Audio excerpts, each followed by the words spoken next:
il presidente della Vigor Perconti, Maurizio Perconti. Press, inizierei nel chiederle quanta emozione c'è per un ritorno sul trono in Under 19 dopo il 2022.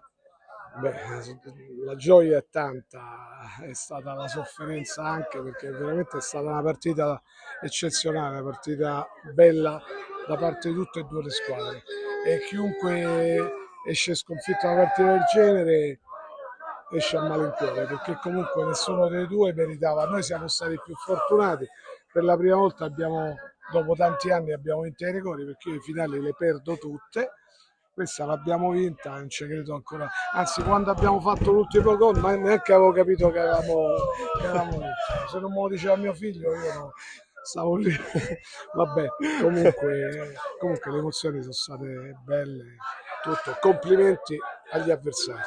E cosa si porta dietro del percorso di questa squadra e se c'è una dedica speciale per il ritorno alla vittoria. La vediamo anche visibilmente emozionata nel vedere i suoi ragazzi festeggiare, come è normale che sia.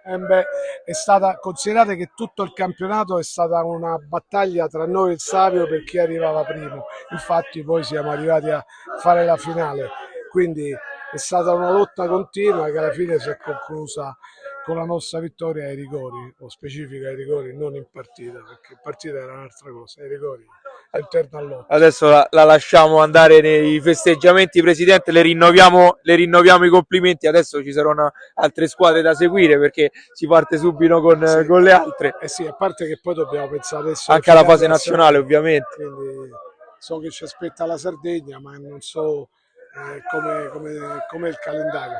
Vabbè, lo sapremo al più presto. La ringraziamo Okay? moltissimo. Arrivederci, grazie.